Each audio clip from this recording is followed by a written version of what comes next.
Welcome everyone to the Norwich podcast. Today I'm here with Nico from Names Nicco. So Nico, can you give our audience a quick introduction about yourself? Hey guys, my name's Nico. I make videos from the United Kingdom. Love Airsoft, especially CQB.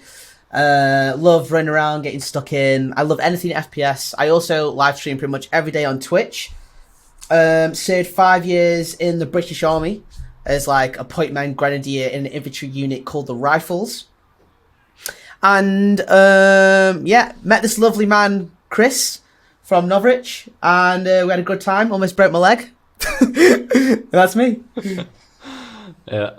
So I met Nico, as you said, we met at the live event at the SG10 event, and man, I figured that you're a super high energy person, and I think people can tell this from the Twitch streams, but I could see it even more when you were at the actual live event, which is also why I think you injured your knee, because you were just so passionate about getting down the water slide that's where it all happened. And you came to my rescue with some paracetamols. But yeah, what I wanted to talk about a bit is your military background, because you know there's many influencers out there and different influencers have different backgrounds, and it's always interesting to see where people are coming from, because that explains in many cases the way they play, how they act as a person, and so on.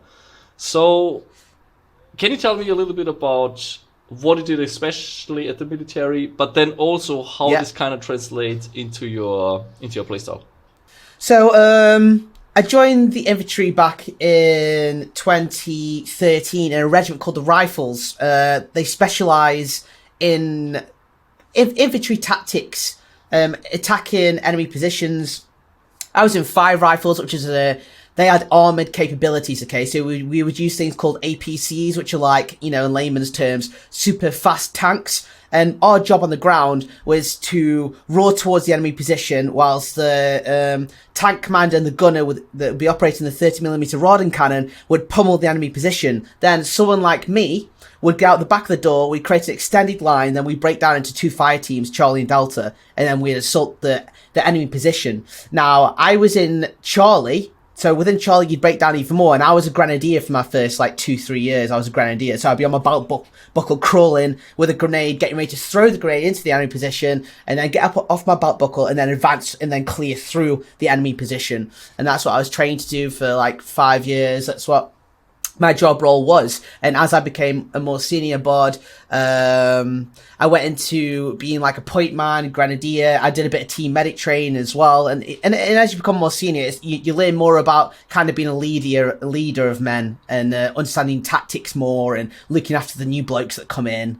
And I was just basically a dirty dismount infantier for 5 years. Went on Op 820, only deployed for a month, nothing super crazy. I'm not like a war hero or anything like that, you know. After that, I then deployed to the Falklands, where we were there for 3 months, because apparently Argentina wanted their oil back or something crazy, I don't know. And how this led to Airsoft was, I was in my 5th year, and I was like, damn, I'm kind of, you know, my vision of who I am as a person is kind of changing, you know, I became super confident, and I wasn't afraid of the world anymore, which I got from the army, you know, and I became a man, and I was like, you know, well, damn, I've kind of outgrown this a little bit, what now? Before I joined the army, I was always a hideous nerd, a massive nerd, loved gaming. I was very competitive in the gaming scene before I joined the army. And Airsoft just kind of was that bridge between gaming and realism. It was perfect. I was like, this is me. Wow. I fit perfectly for this. So I went and tried a couple of games at South Coast CQB. Did really well my first couple of days. Got loads of kills, and everyone there was like, you should make videos. You should make videos. You're really good. You should make videos. And they found out more about me. Realized I used to be in the infantry. The Rifles, in my opinion, is quite a renowned regiment for CQB training anyway. You know, we have a saying, swift and bold, which is kind of like my saying, stay low, move fast. You know, swift and bold. You're first through the door. You're confident you're going to destroy everything in your path. You are the most dangerous weapon, you know, on that floor there and then. That's the kind of attitude you get given when you're in the Rifles. And if anything, I think Airsoft kind of gave me my personality back. I've had a lot of great times, I've got a lot of laughter. It mellowed me out, and I've made a lot of friends playing Airsoft, and it's kind of who I am now. It's my life. I can totally refer to what you said about how you kind of got into the military as a nerd and then you came out as a man, because I see that, in Austria, the military, it's not mandatory. You can choose to go to do civil service as well. But a lot of people go through the military because it's actually faster. It's only 6 months instead of 9 months civil service. So a lot of people go for the military. And you can really see how the people go in and how the people actually come out. They're completely different people. And it's also interesting to see how, nerds come in and there's like those gangster rappers and there's like all kinds of people from all over Austria. They are so different, like different income, different styles, different subcultures or whatnot. They've all been raised different. Yeah, exactly. But once you're all under the same cap badge, and you all get thrown in the dirt the same way. Yeah, exactly. If you understand what I'm saying. All of a sudden, you're all the same person. Like I learned a lot of team basis attitudes. Like I would just help my brothers with their kit without saying anything. Like you'll see videos of me kicking Mustang when I was fresh out the army, and I would just be zipping his kit up without me saying anything to him. Be like, "What are you doing?" And I'm like, "I'm just helping you. Your kit's all over the place." I kind of stopped doing that now because that's what you learn in the army. Like you're constantly doing each other's admin. You're constantly helping out your blokes on the ground. You don't talk. There's no unnecessary chat. You just do it. You just if his zip's undone, you do it. If his strap is wrapped in a weird way, you sort him out. Like if he needs water, if he's low on ammunition, it's just stuff that you do without saying. Like you get that bred into you. You're part of a unit. They're your brothers. And I saw this kind of camaraderie the same in Airsoft, especially in some of the milsim scenes I've been to, especially in America. But yeah. I did see the behavior also more in America than I saw it in Europe. But I also feel like when you go to, let's say you go to, I think it's especially visible at the Milsim West event because there's just so many ex-militaries there. Yeah, I loved it. I was playing Airsoft with former Rage Regiment dudes, Green Beret dudes, and if you watch my video from there, I'm just shouting at everybody, and they just love it. They love it. Over there, they love it. Like in England, they're like, "Oh, don't shout at me, where?" But you go to America, they love it, and I just fitted straight in. I was like, "This is amazing." Yeah. And in the video, we're all just kind of shouting at each other and getting all keen bean and really army, and I loved it. But after they're all smoking and drinking and we're having a laugh, and and I can see why they've done so well because they're producing this environment, this emotion, this feeling that you only get when you're with the men at war, or you're in a regiment with these kind of people. There's this kind of brothers in arms mentality, and right there, nothing else matters. It's weird. It's like the ultimate freedom and no freedom at the same time because you're being told what to do and how to do it, but your bills don't matter and all these responsibilities don't matter at the same time. It's a weird feeling. But getting back to how the military influenced your playstyle, would you say that it made you a better Airsoft player?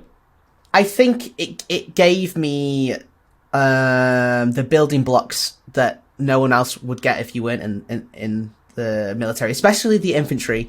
One is actual just confidence. I think, especially these days with the internet and how it, being locked up, how we are now, I think just having genuine pride and self-confidence within yourself is actually quite difficult, especially for the younger kids these days. I just see it everywhere. I don't know why, but it just seems to be a thing where people aren't very confident, where the regiment that I came from, you're the best. You get this mentality driven into you that you're the best, And I think if you're a competitive sports player, like a footballer or a tennis player, you've got to believe you're the best, and that's how you produce the best content, and that's how you get these kill feeds because you believe, right? So that I think I had that off the bat. But I have programs in my head that are there to solve situations on the ground that I get from my training. How to enter a room correctly, or if one of my teammates gets shot from somewhere, how to react. If I was never in the army, I wouldn't know how to do this unless I played Airsoft for 2-3+ years. Of course, you're going to get it eventually, right? But I had this straight out the gate. I had, you know, there's a reason it's called training. Yeah. So, you know, the training that I was in, it was 6 months of specialist combat training, 6 months. Then I went to battalion where pre-deployment training, where we were doing CQB until our eyes bled. And, you know, I mean, it was just constant gun training. It was constant CQB training all the time. How to enter a room, how to, you know, manipulate the ground, manipulate cover, how to hold a rifle correctly at different angles. You know, I could go on, you know, so, you know, that training essentially is worth hundreds and hundreds of thousands of dollars. So, you know, I definitely had something, but saying that, I play Airsoft this much now that I'm actually losing some of this training, and I'm learning things that I don't need that actually did hinder me, you know? Like, because I was so trained, I was in a box. But now I say to people who watch me, like, think outside the box. Think outside the box, like picking up some bits of rubbish and pretending they're grenades, you know, or creating distractions, or dropping your sidearm on the floor and put the strobe light on and slide it across the floor, you know, like these are things that I would have done in the army, because that's just ridiculous. But it works in Airsoft, right? Yeah. You know, and you can't bend bullets in the army, but in Airsoft you can bend BBs around corners, which I do with your rifle all the time. You'll see in the videos I've uploaded with your gun. Yeah, I'm bending BBs around corners because, you know, if you angle the gun, the hop will bend the BB round corners, which you can't do it in real steel. So to answer your question, it definitely gave me a head start. It definitely gave me that confidence, and you know, it gave me certain programs to answer situations pre-installed in me that I got from the army. You know, if I never was in the army, I wouldn't know the answers to these situations, and I wouldn't know how to react as quickly. I wouldn't have been able to have come into the scene with such an entrance, because I would have had to learn fresh. Yeah. Like, you know, because eventually I would have picked it up. Eventually, you know, any human, you spend long enough doing something, you learn. Mm. It is very, very different. It is very, you know, this actually makes me think a bit. When let's say you want to learn soccer, right? You go to a soccer club and they say, you know, maybe you play one game and then they just fish you out and say, okay, now here is the ball and here's the goal, and now you're just gonna kick this ball into this goal for 5 hours straight, and you gotta do nothing else than this, and you only use the inside of your leg, and then the next day you only use the outside. So, you know, you kind of like, you train, not by playing, but you wax on, but you just train. It's like isolated training of you know, certain movements. And, you know, people do this in Airsoft to a certain degree. I mean, everyone has done it. You know, everyone was standing in front of his bed, and you just you know, do magazine. Change mags. Yeah. You do that kind of stuff, but you never really, no one grabs you, you know, by your neck and say, okay, Christoph, listen, this is how you play Airsoft. And then, you know, it's not a thing, right? Yeah, of course. Yeah. Like, I got forced, exactly, it's a great point. Like, I got forced, you know, like my training, there was 117 people that started, and me and 17 passed at the end. So, like, you know, it's you get, like, it wasn't by my will. I had these characteristics and were forced, you know, which I super appreciate now. At the time, I hated it. Don't get me wrong, at the time it was the worst thing ever, bro. I hated it, like, you know, but now I look back and I'm like, damn, you know, that made me who I am. I appreciate those experiences. But you know, if you stick at something enough, it doesn't matter who you are. It's built into all of us. I do believe in natural skill, but others will pick it up quicker than other people. But, you know, at the end of the day, essentially, knowledge is power. Knowledge is power. You know, I had the knowledge straight out the blocks to deal with certain situations with, you know, what do you do when it's a 2 versus 1? How do you avoid 50-50 trades? You know, if in doubt, throw a grenade. You know, if you've already gone red into the building, you know, it's common knowledge. Like, that you got trained. When you go red into a building, your cover is blown. So if you think there's people in the building, even if you haven't seen them, throw grenades into rooms. Like, you'll see in some of my clips, like, I don't even know they're there, and people are like, how do you know they're there? And I'm like, I don't, but, like, I've gone red, I've created a disturbance, when you go red into a building, you're red. So every room is a potential threat, right? We're not the police, we're not the civilian police, like, that's what I got taught when I was in the army, you know? Like, once you go red into a building, every room is a threat. Yeah. You know? But the civilian police don't get trained like that, because obviously, you're trying to save civilians, and it's all about just taking out the high value targets, right? But it's just stuff like that. That's all. Like I just remember programs and training from the army that I utilized for airsoft. Like there's a technique called high-low and slicing the pie, right? Which I use for like 1v1 situations, or if it's a 2v1.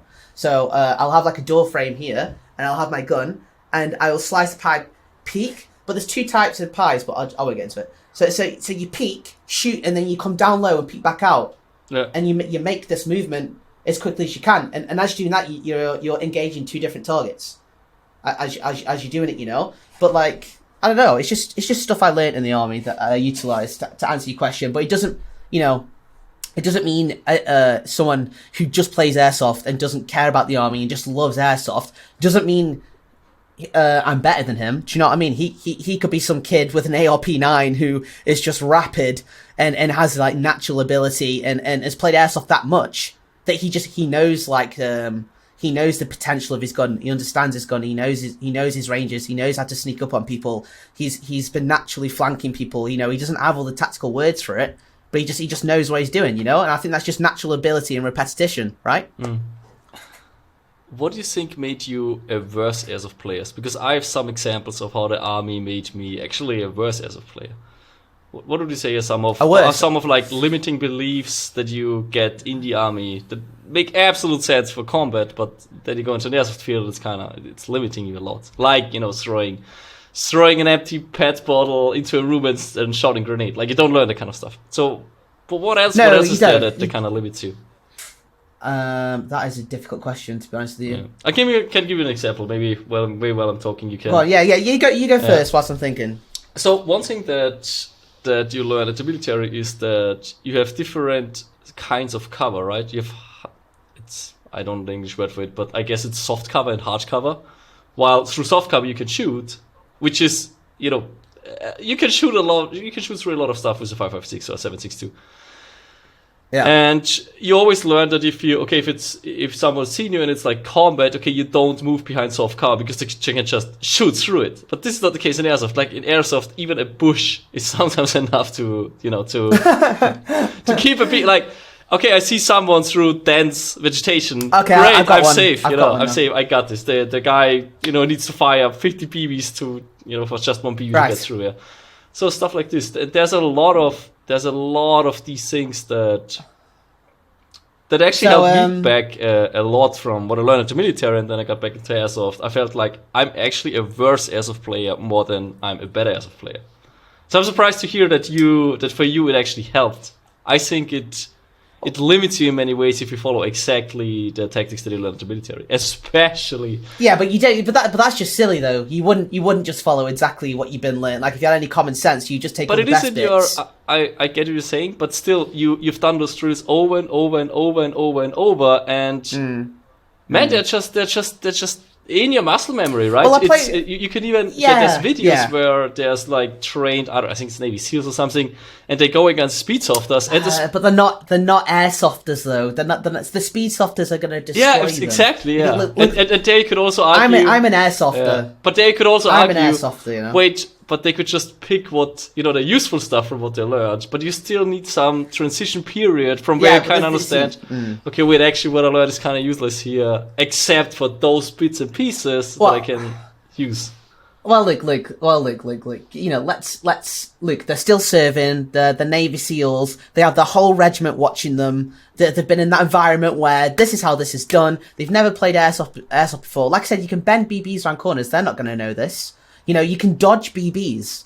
You can't dodge bullets, right? Like, you can dodge BBs. I've got this method called the box method, where you're let's say you're in a contact of like 50 meters, right? 50 meters is the sweet spot. You can dodge BBs at 50 meters quite comfortably, right?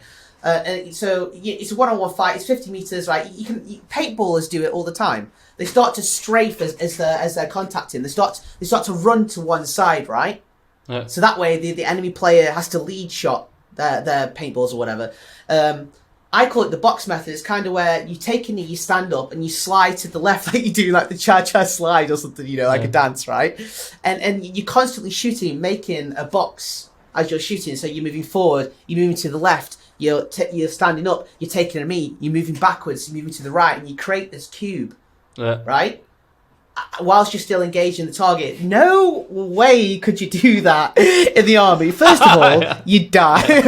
First of all, you die, right? Second of all, your section commander would beat you up because you look like an idiot if you didn't die. He's like, what are you doing? You know what I mean? Like, but in airsoft, it works. I do it all the time. It's a great tactic. You know, it works. But anything closer, you kind of, you know, the time to kill is faster. You haven't got much of a shot. But anything that's like over 50 meters, it works really well. But you know, you would never do that in the army. You just look like a complete fool.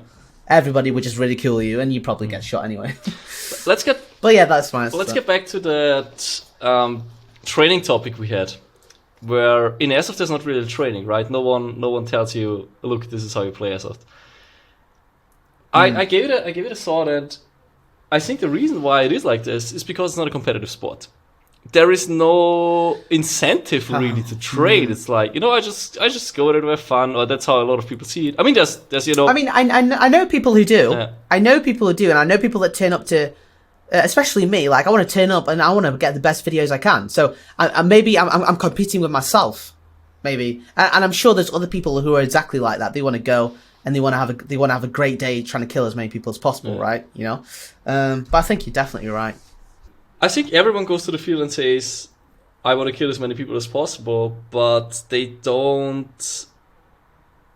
take the time to train. And honestly speaking, I wouldn't even know if it's more efficient in learning than actual just playing, right? Just play the game and and learn while you play, right?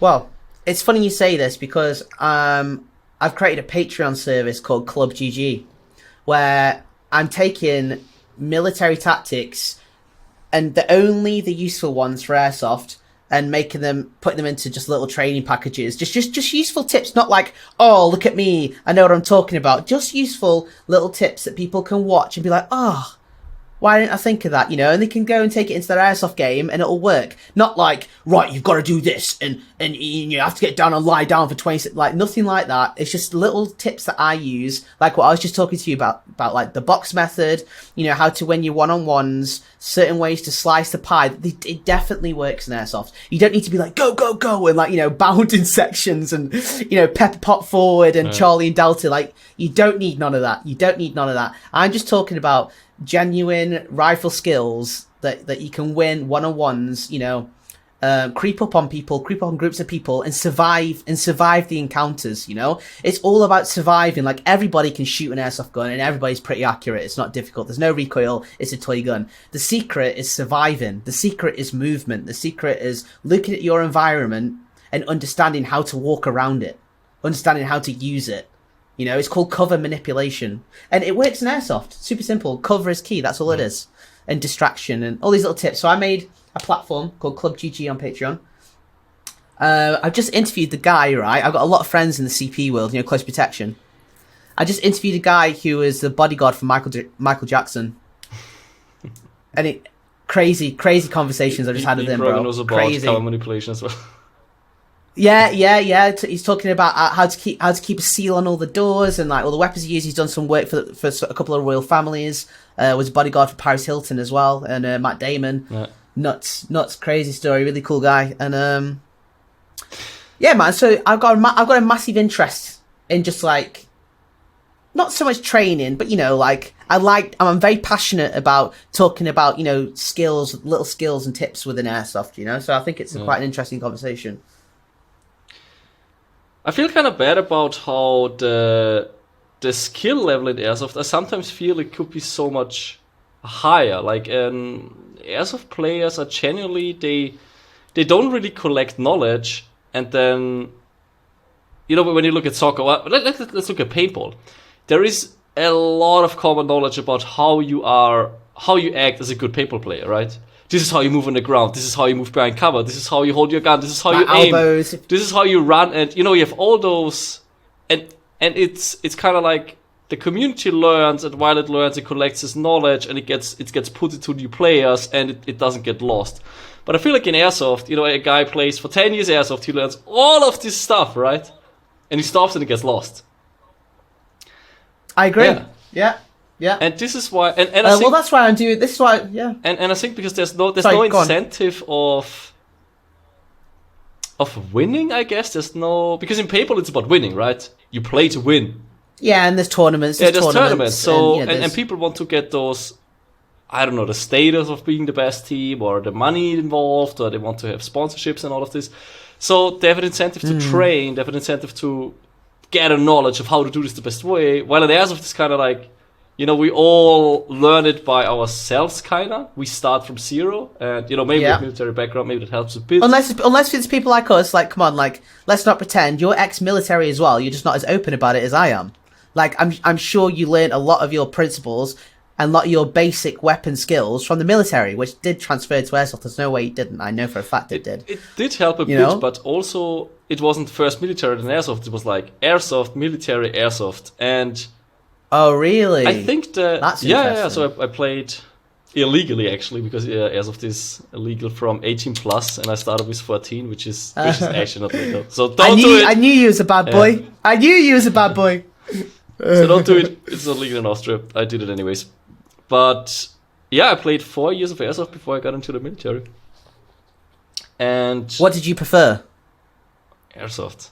I mean, okay. I mean, in Airsoft you do what is fun to you. At the military, you do what people tell you to do. So what you've been told. Yeah. Exactly. But like, I bet you learned about cam and concealment and how to wrap up your weapons and moving through the ground, and because you did a bit of sniper training, right? But I think that you would have learned about all that. I believe that if you learn CQB and how to move through buildings and rooms and room clearance, all that, I believe there's more crossovers to Airsoft, because when you look at sniping, correct. I mean, what do you do as a sniper, right? You crawl into cover. There's no but. Yeah, you crawl into cover. You stay there for 3 days. Yeah, and you learn how to pee your pants. That's right, Dad. Yeah, you learn how to pee in your cover while not freezing to death in your own pee.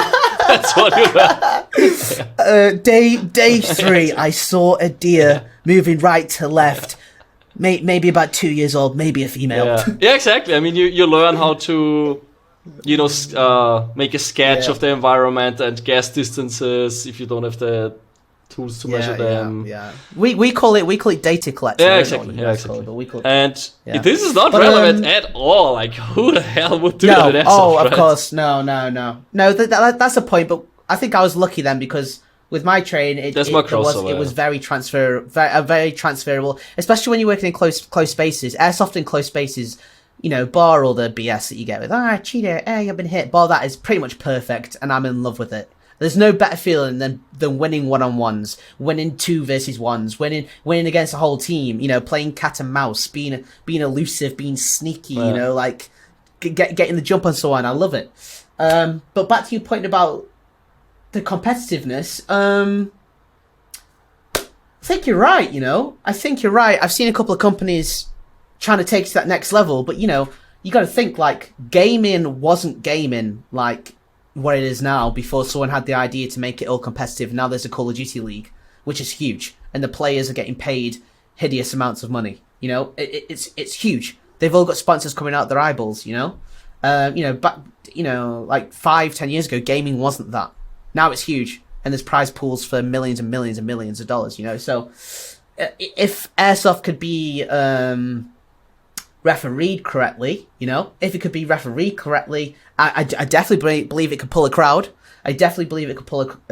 I believe there is faces and influencers in the scene if we could come together and make it big. It's going to take someone like you, It's going to take someone like you to get back to, You got quite a big team. I did think about it a lot. Like, what if Airsoft would be competitive? The thing is that I believe if you make Airsoft competitive, it's very far away from what we know as Airsoft. Because right now Airsoft is, because it's like, you know what? I'm gonna buy a pump action 3-shot shotgun. Oh, it's gonna be so much fun. Oh, I'm gonna do this. I'm gonna do that. Oh, it's gonna be fun. I'm gonna use a revolver. Right? This is a very big part of Airsoft, actually. But when you look at paintball, I mean, what do they use? They use all the bloody same paintball marker. This is the best one. Yeah. This is the best mask. This is the best. They all look the same, right? Well, this is the problem. Because soon as you look at any sport, okay. Soon as you bring technical advancements into a sport, it's then not competitive because someone has the edge. Like you get rid of team ethic, teamwork, and natural ability because Lewis Hamilton's F1 car has an extra 200 horsepower than Renault's F1 car, right? All of a sudden everyone's engines has to be regulated, and there's all these laws that come in, right? So I don't know, maybe there would have to be different divisions of competitiveness where you've got the HPA league, you've got the Speedsoft league, there's a Milsim league. That could be. You could also limit it in a way of, because I'm afraid that everyone's gonna turn up with, I don't know, something that I think it wouldn't look like a gun anymore. If you would build the perfect, most competitive airsoft gun, it wouldn't look like a gun anymore. It would also go away from, and I'm not saying that this would be bad, but the way we know airsoft is really, it's replicas. It's gun replicas. It looks like it's like an authentic looking environment, and people think it's epic, right? It's a real life Call of Duty game. Exactly. It's what every man wants. But if you make this competitive, I'm telling you, people are gonna wear. And again, I'm not saying this is a bad thing, but it's gonna change. People are gonna wear sneakers. They're gonna wear tights. They're gonna have a gun that's like Speedsoft. It'll turn into Speedsoft. They're gonna have a 1.5 kilogram carbon fiber pipe with I Polar Star dropping kits, and it's gonna. Why do you? It's not gonna be an airsoft gun anymore. It's gonna shoot PVs, but it's not gonna be a gun anymore. Hold on. Why are you talking to me about this? You're the geezer that makes guns, bro. Why don't you have like the Novrich Olympics or something? I don't know. Do you know what I mean? Like, you're the guy that makes the guns. Like, why have you not thought about this? We did actually. Man, we just had a meeting recently about how we develop guns, and we thought, why shouldn't we move away from making it look like a real gun? If you take away the limitations of the form factor of a gun, you can make something incredibly lightweight and efficient. Like, it could be a kilogram. And it shoots just like a 3 kilogram. Listen. You make anything like that, okay? I want it in the post sent to my. You make anything that's a CQB monster. I want it in the post. I want to try that stuff. But no, in all seriousness, like, you've got the capabilities, you've got the team, you've got the guns. You could, like look how well did your Novrich launch event do? Amazing. I had such a good time. You were so professional. Your team was amazing. Honestly, I miss it. Right? We want to do it again, but event. Not many people, right? I can say that it was the best time that I had. It was really well done. Like, so you know what you're doing, right? You know what you're doing, and you have your own guns. Why not? There's your regulation. Boom. Just Novrich, that M4 that you've given me. Yes, it's not like the hottest gun on the market, but how many videos have I made with it now? Like 5? Is it broken on me once? No. Am I killing loads of people with it? Am I, getting like 50, 60 meters out of it? Yes. Like, it's a competitive gun. Like, you'll see from the video I'm about to upload soon, I'm on the top of this, like, hill/mountain thing, and I'm shooting down, so obviously I'm going to have a bit more height, right? So it's going to go further. But, I'm on full auto. I was spraying down, like, 10 people running left to right from about maybe 60 meters away, right? So it's cool. It does the job. It's something that you could definitely do. It'd be awesome. And I'd definitely turn up. But then again, and this brings me back to the competitiveness of it. The reason why Airsoft looks like it looks is because it's not competitive. I'm telling you, if it's competitive, everyone's got to look the same. Everyone's got to have the same gun. But we probably don't. But that's what happens though. And in most scenarios, there wouldn't even be camouflage anymore. Maybe for the Milsim aspects and all that, but no. I mean, look at SpeedQB players. No. This is not. No. Of course. It's but that's cool though. I love it as well. That's I think that's it's awesome. Nice how the sport that's awesome. Moves. Because I think this also boils down to, man, I don't want to be a history teacher now, but I mean, why do we have airsoft? Yeah. Real guns were made illegal in Japan. Men like to shoot people. No. Actually, okay, a short history class for airsoft. Yeah, for everyone out there. Good. So airsoft was invented in Japan after the Second World War. Guns were made illegal, so it wasn't allowed to own firearms, which is why they still wanted to shoot something, but they had law regulations where anything that shoots, and I can't read Japanese law, so don't nail me down on any of this, but they need to be under one joule. So they tried to develop something that shoots kind of okayish with one joule, muzzle energy limitations. They use this for target practice, and they just, shot it. They make it look like a real firearm because that's what they've been used to. That's what people want. That's what people see in movies. And then they realized, you know what? They actually don't hurt that much. What if we just shoot each other? And this is kind of how Airsoft started. Wow, that's moving, awesome. Yeah? And that is awesome. Wow. And this is because... Who is it? Wow, that's awesome. This is the reason why Airsoft guns look realistic, but paintball guns never looked really. I mean, they look realistic now because they go into this direction. Now I understand your point. Now I completely understand your point. How interesting is that? Okay, so what are you trying to pitch to me here? That you want to try and break the mold and create a competitive? No, I'm not saying we want to do that. I'm just explaining you why airsoft guns look realistic. Because it doesn't come from the sport airsoft. It comes from let's make something that shoots one shoot that looks like a gun. That's where airsoft comes from. It comes from history. Yeah. It doesn't come from let's create this a sport, exactly. So if now someone says... like Roger Federer in tennis or something. So if we now make this competitive, I'm telling you, airsoft guns will not look like guns anymore. And we're not going to look like soldiers anymore. But that's not an issue, though. Yeah, that's awesome. Exactly. Like, I watch this guy, Justy Mo, and, like, the kid's swag. I watch some of his CQB drills, and he throws in, a bit of fun in there at the same time. And I'm like...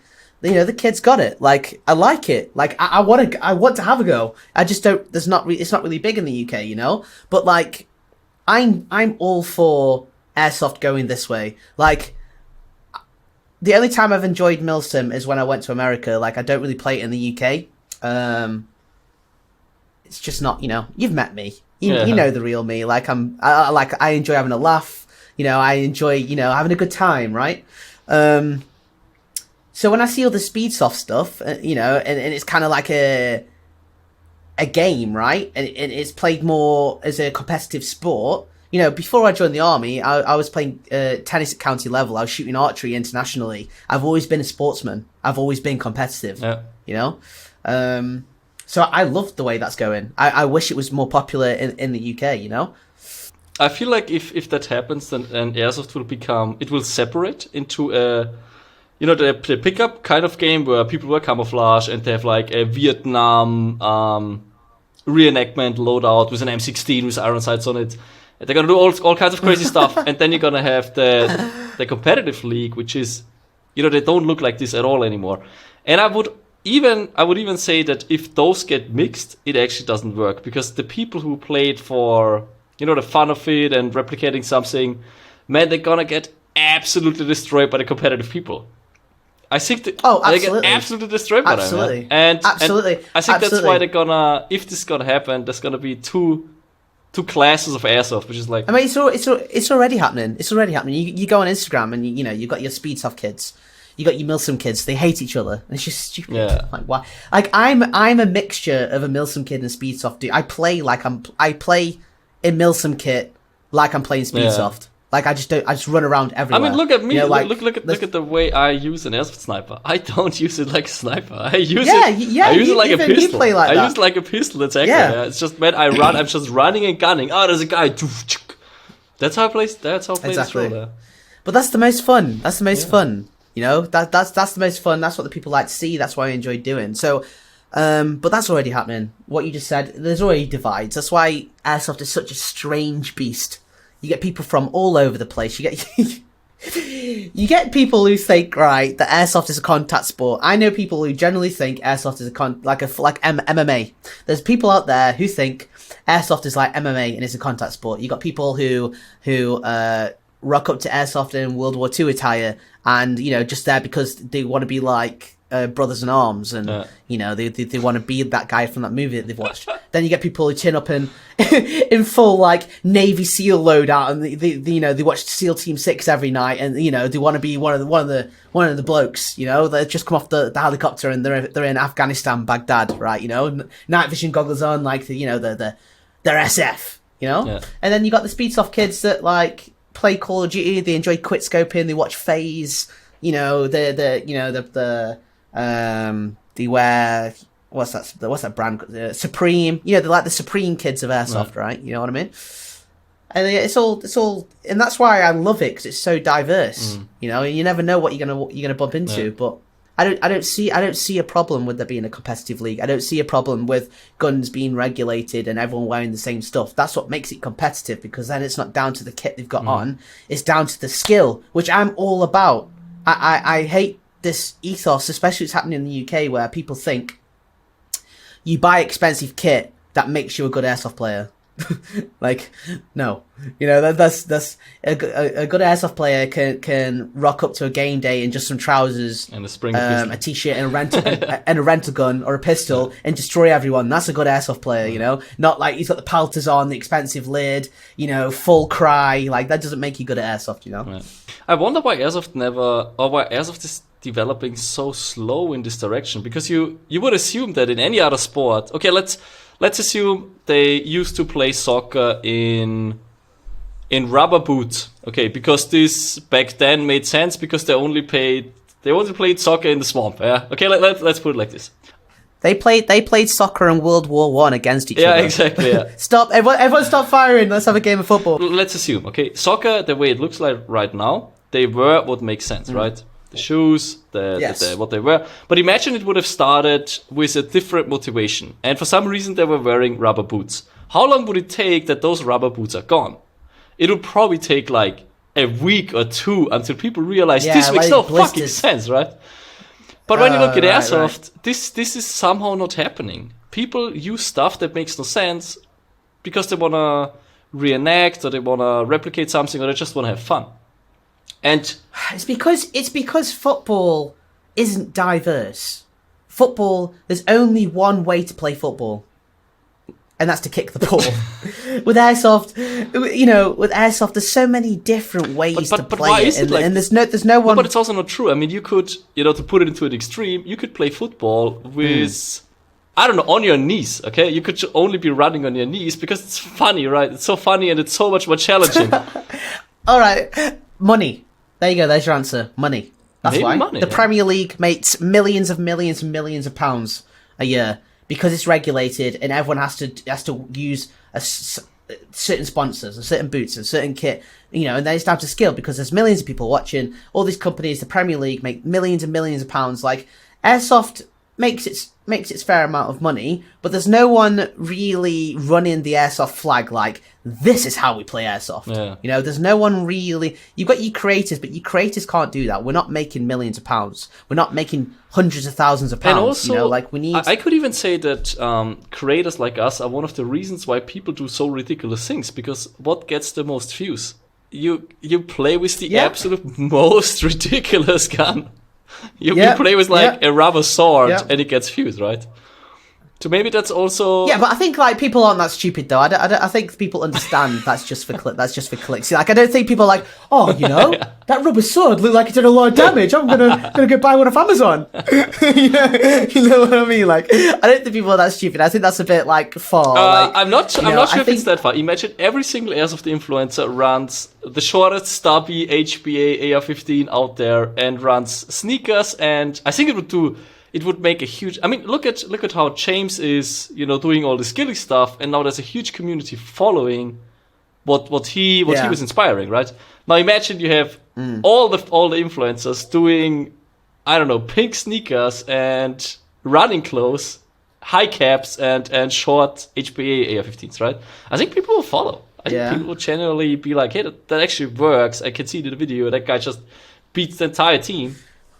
I think that could. I mean, look, this is the footwear I wear. These are trainers. They're just military running shoes, Solomon's. Oh wow, that's what you're running. They're just trainers. Aren't you afraid of tripping? I don't know. I feel like my years in the army, my ankles are pretty solid. I've twisted my ankle in these once, but this is why these. Like I said, I'm just a milsim speed sim. Wow. Like I said, these are what I wear. These are just trainers. These are just military trainers. Yeah. That's it. It's fully Gore-Tex. Wow, no ankle protection. I'm surprised to see that. Because an airsoft field is so, there's holes everywhere. I mean, you just fall into holes. I fall into holes constantly. Maybe it's just me. I've been falling out. Actually, I've been falling over a lot recently. I don't know if it's a lockdown weight I've put on, but I've been falling over a lot. I slipped on ice the last time I was out and cut all my arm open. The time before that, I slipped over, which is in the video. But I kept your gun up every single time. I don't know if you've seen the videos, but I fall over and I never drop your gun once. I always keep it like held up in the air. You better. You better. Sorry, Daddy. You know, but yeah. But it's an interesting topic. It's an interesting discussion. I think you could talk about it for hours, but the only way it's going to move forward is someone waving the Airsoft Competitive flag. Yeah.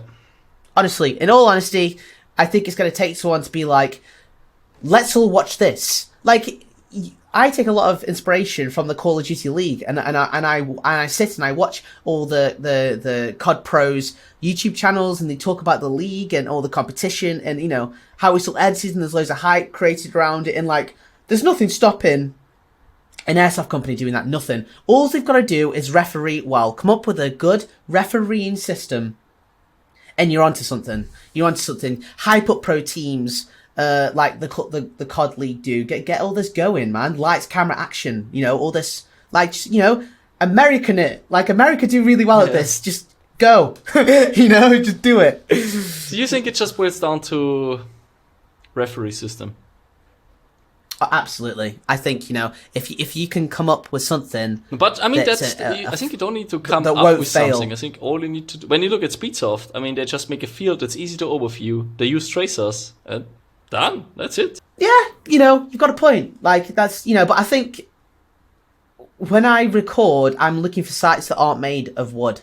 You know, I'm looking for those sites. Like, a lot of the sites that you play are beautiful. Yeah. You know, old, you know what I mean? They look great on camera. Yeah. They look authentic. They look great. I just think if they could build like a little mill seam, like a Call of Duty map, like you just drop a Call of Duty map on the floor. You know how it looks, and it's just basically a lunchbox that's been designed beautifully inside the lunchbox. Yeah.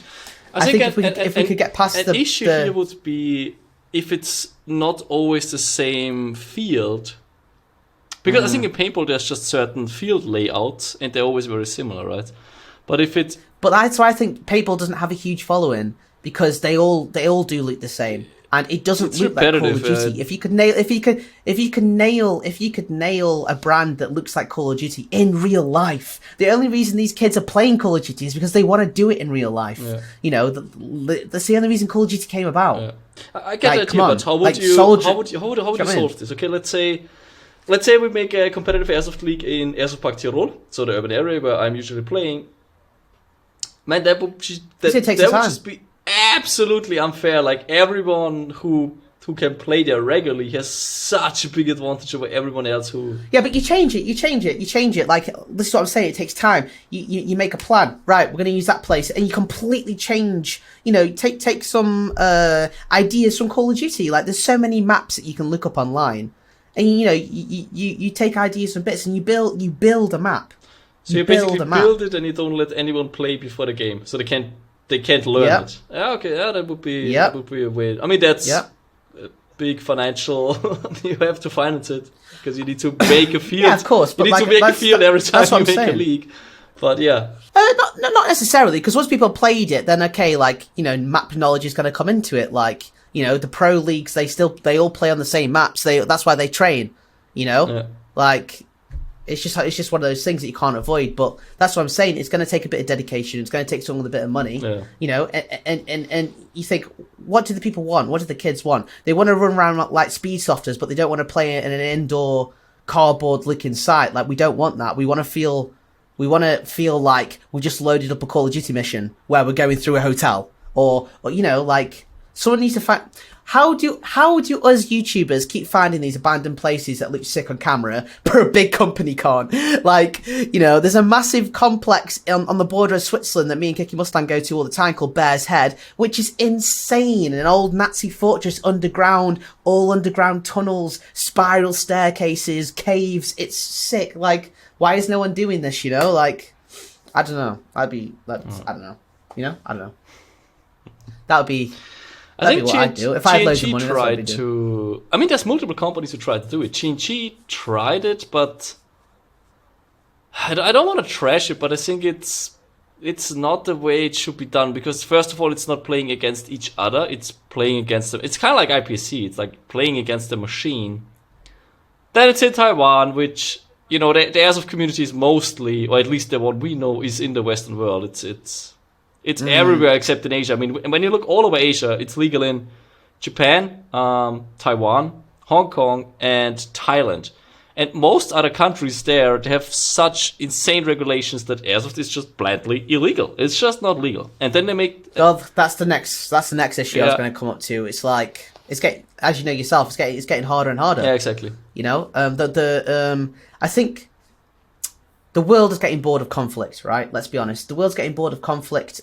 I think men are getting bored of wars. Like, you know, we all know the world is run off warmongering.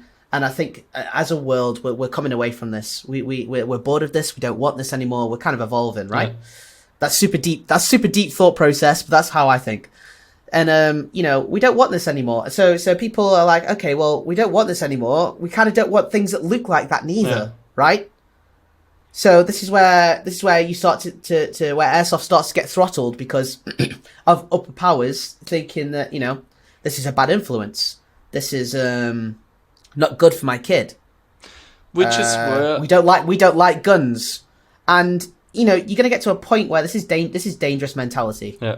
Because there's nothing wrong with being confident. There's nothing wrong with having self-belief. There's nothing wrong with being aggressive in a good way. Like, aggression isn't all bad. Like, aggression is the stem of self-confidence and self-belief. You know, without those, you wouldn't be able to be aggressive. And I think, you know, we're getting a bit soft. Like, I think Airsoft is actually great. It's character building. It teaches you lessons on how to stand up for yourself and how to, you know, kind of go, you know what? Yeah, I got hit, but I'm going to go again.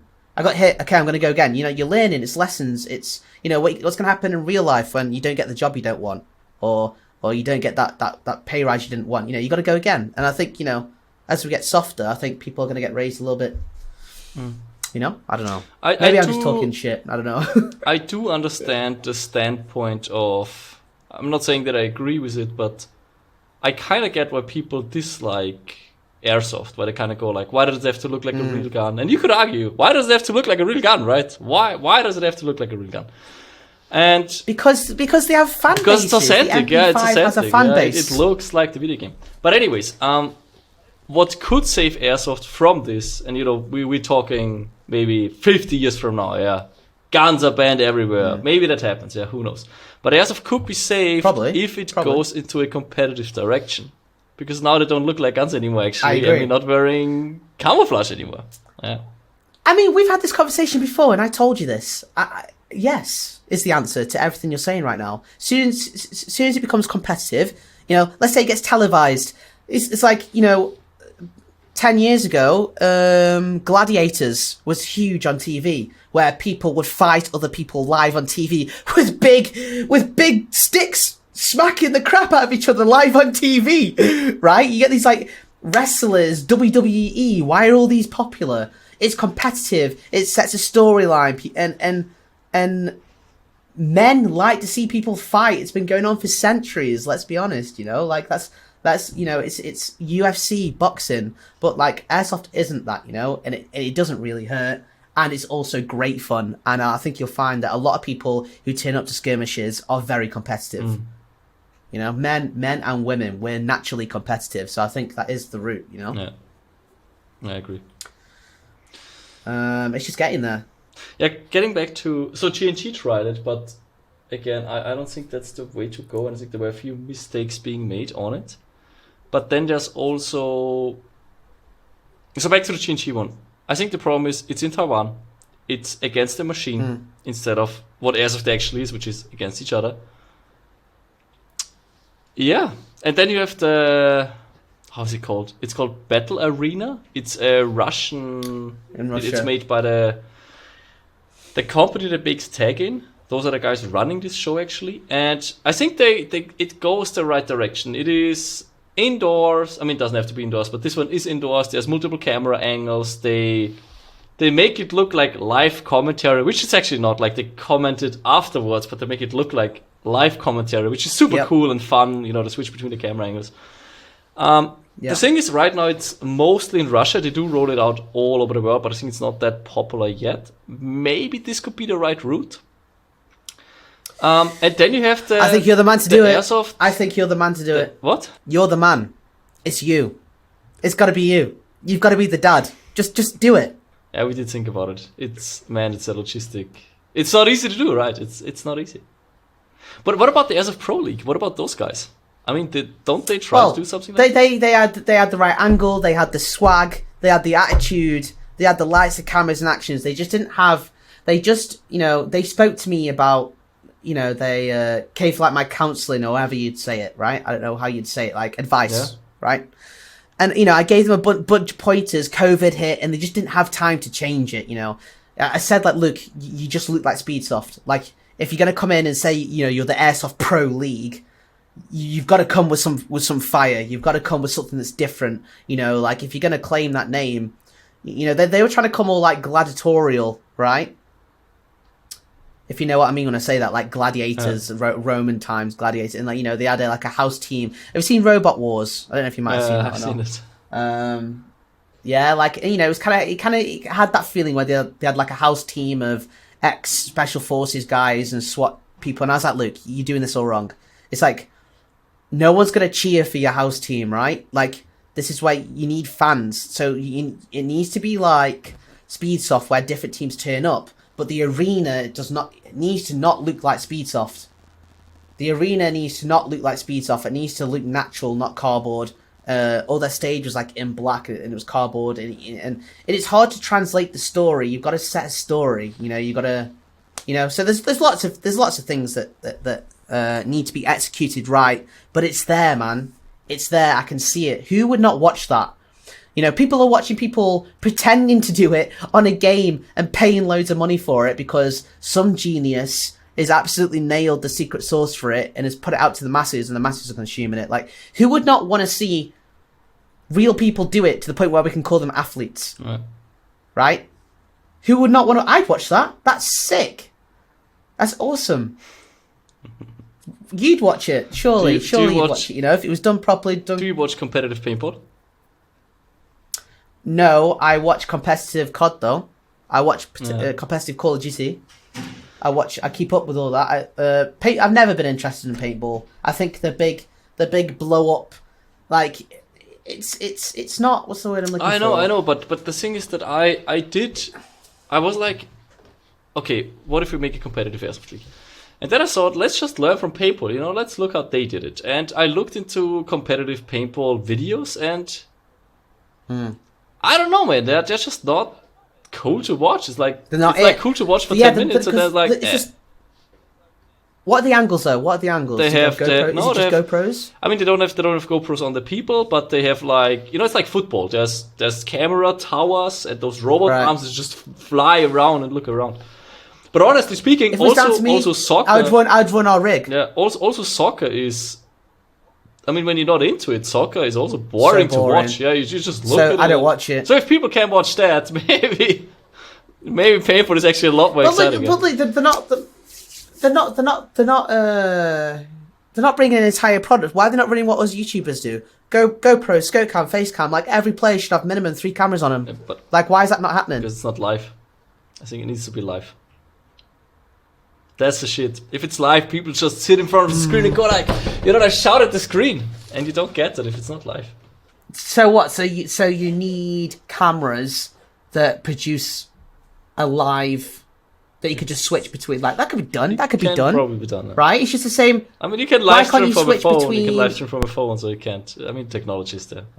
I think this is it. If you could nail that, you're onto something, buddy. Yeah. You're onto something big time. That'd be so sick that you just have someone like the big control center, and it's like F1, and you switch to player 1 scope cam, or F2 is face cam, or is GoPro, and you just have a team of people that, I don't know how that stuff works, but that would be cool. Yeah. That way then you can build a story that way then. The problem that the Airsoft Pro League had is that you would get lost in the action.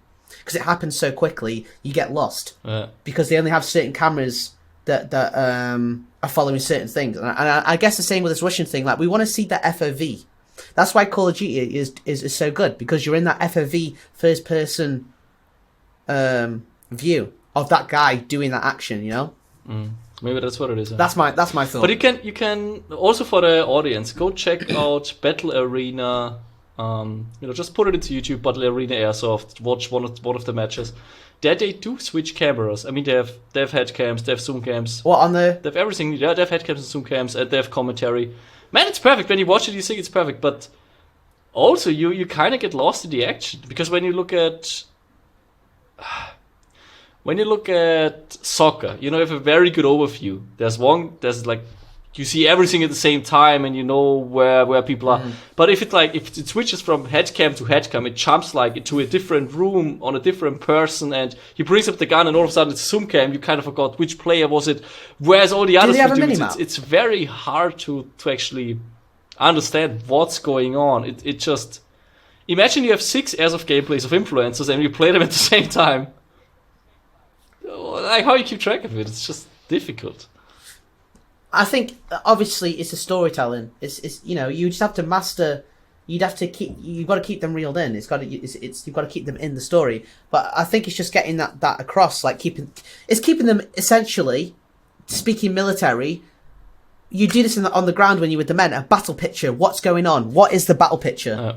Right? And that's what you got to do with the viewers. You've got to keep them inside the battle picture, keep them up to date constantly. Without a mini map, something like all you have to do is put your heads together. And you could definitely think of something, but it's the art of storytelling. It's keeping the audience inside that battle picture. And I think once you get something going and it creates a fan base, the fans keep themselves in the battle picture anyway. Oh, last year this happened against this team, and in this round that happened. Like it's getting there. Like, I didn't know about this Russian company until you told me. Check it out, yeah. For everyone out there, check it out. It's gonna give you an idea of what maybe that's gonna become the thing. Yeah, who knows? Maybe they're gonna make it and it's gonna become super popular. Not right now. Can I be a commentator? Yeah. I'm working on my commentary skills. Can I be a commentator? I don't know, man. Just ask them. No, if you do it. If I do it, I want to be. I want to be a commentator. I'm not sure if we're gonna do it because we're just so busy developing guns and all that. We are only so many people. But hey, we're growing, so maybe at one point. You're absolutely smashing it. I can't believe it. How is COVID over there? Is it crazy or? It is, but I like to work, and I live right next to the office. It doesn't affect me too much. I just, if I'm bored, I go to work, so it's fine. But yeah, we can't play Airsoft. That sucks. Yeah, no, I've got 2 videos left, and then I don't know what I'm gonna do. Right now, I'm being super creative. Like I said, I've got this Patreon platform which I'm just using as another source of, like, just basically everything that I'd love to put on my YouTube channel, because I'm always up to stuff, but like the algorithm doesn't like it. So like doing it, and like I said, an interview with Michael Jackson's bodyguard. I got another interview with my old section commander from the army. He's a sniper. So we're gonna just talk about like stuff that can come across to Airsoft, and just little Airsoft training bits and bobs. And bar that, I've been streaming full time on Twitch, but I'm getting restless now. It's becoming like that movie Groundhog Day. Like, it's just the same. I wake up and it's like the alarm goes off. Brush my teeth, sat at my desk, play games. I've got to go to bed. Is it okay? Alarm clock goes off. It's like, I want to go play Airsoft, man. I'm getting restless. Yeah, we all. You can actually see it in the office because especially in the development department, there's, I think, 90% of them are Airsoft players, and man, you can see it. People are just tense in front of the desk. They're already getting fat. They need to get out and run. I've literally stopped eating. I don't eat nowhere near as much because I'm just not doing anything. Like, I looked at myself in the mirror and I was like, oh my god, like, how am I gonna run at anything now? So yeah. I need to get a bit of mass in the gym. All right, Nico. We are past an hour. Let's cut it here. Was a good talk. I'm tired. Also for you guys, if you want to check out Nico, can you tell us where people can find your content and what it's all about? Yeah, you can find me on YouTube at Names Nicco. I just play a lot of CQB in like a milsim environment. A live stream on Twitch, Names Nicco. And do some training little bits on Patreon. Nothing major. It's just extra content just to try and keep people entertained, man. during lockdown. But you can find all my socials in my link tree on my Instagram. But that's about it. I really appreciate you having me on, and I hope you stay safe, Chris. Same. And same for the audience. Stay safe, guys, and we see you on the next podcast.